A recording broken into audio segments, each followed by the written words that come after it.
I'm Cody Horton, Managing Director for Diverse Recruiting Experts. I've spent the past couple of decades helping companies with their diversity recruiting strategy and hiring a diverse workforce. And I'm thrilled today to have my good friend, Eddie Pate, with us. Eddie, I know that you're one of the most sought out inclusion and diversity consultants in the country. And so I appreciate you taking time to share your insight today. Um, Eddie's got an amazing background. You've worked for some of the most recognized brands in the world, including Amazon and Microsoft and Starbucks and Avanade. But I don't want to shortcut this. Would you tell us a little bit about your journey and how you got to where you are today? Yeah, Cody, I definitely, and I should hire you as my marketing manager, man. Like the most sought out diversity consultant. Well, I'll take it. I'll take it.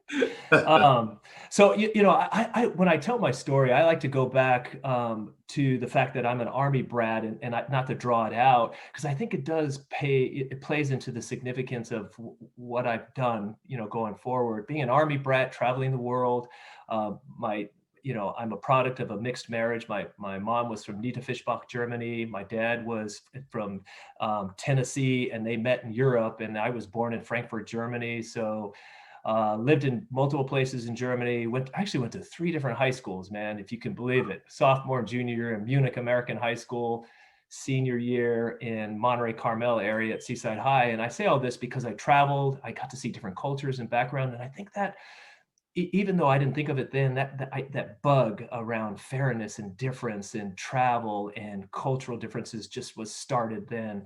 Graduated from high school, and because of where I went to school, I ended up going to Humboldt State University in very Northern California, where I studied, and I know you know this, I studied wildlife management, right? I thought I was going to be a field or wildlife biologist, and it was this weird confluence of issues of why I ended up doing that. But I wouldn't trade it for the world, man. I still, to this day, I love photography and wildlife pictures and that kind of thing. So I ended up getting a wildlife degree, but I also played football. And so I ended up, my first year of college, I grew 3 inches and put on 30 to 40 pounds.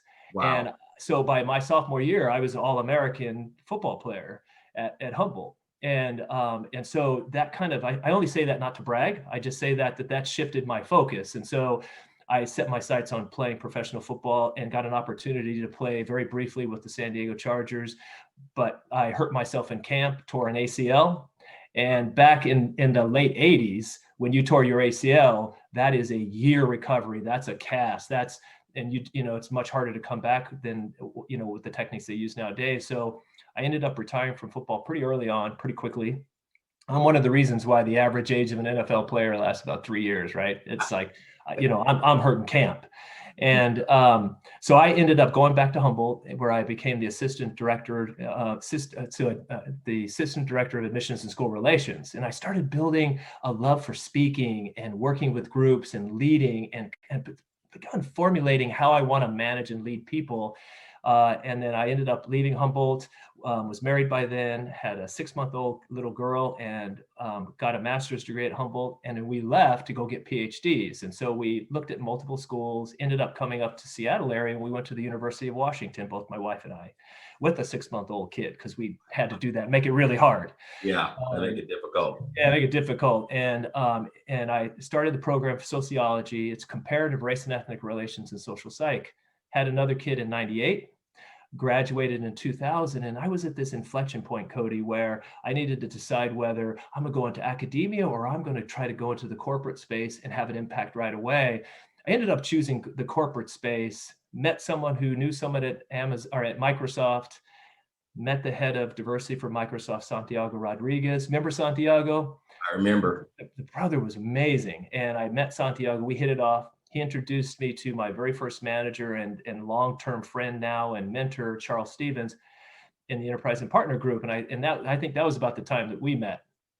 Right. I spent 5 or 6 years at Microsoft, promoted to director, headhunted out by Starbucks, was director of diversity and inclusion for the Americas for Starbucks, left Starbucks after just a couple years. We could talk about that at another time. It just wasn't the right fit for me at that time. I started my own consulting business, had that for a few years, got headhunted out by Avanade, where I became the vice president of diversity and inclusion at this very global company, and really got a taste of the global nature of doing this work, which is amazing. Headhunted out by Amazon, where I spent the last 4 years of my career in the corporate space as the director of inclusion and diversity and equity for worldwide operations for globally for Amazon. I have 2 kids, like I said, married 34 years, man, have 3 dogs, and that's my journey. Now I have my own consulting company, Eddie Pate Speaking and Consulting, and I'm doing that part-time and looking forward to the day when we can have some normalcy in our society and I can get out and just speak. That's what I want to do, is get out and speak. So that's my plan, man, and travel. Yeah, and travel. Travel. Well, you've got an amazing background. You've got some phenomenal accomplishments. I mean, certainly we've worked together and I've seen some of the great work that you've done. When you think about it on the personal side, and if someone said, who is Eddie Pate, how would you kind of sum that up? Yeah, no, that's a good question, man. I would say first and foremost, I'm family. It's all about family first. I'm proud to say that even throughout my corporate career at the executive level, and I spent most of my career at that level, I think I might have missed one of my son's baseball games, right? You know what I mean? I think I might have missed one of my daughter's soccer matches. And so I identify, my identity is really wrapped up in being a parent and a dad. I mean, I love that. I think who I am, people would say I'm empathetic.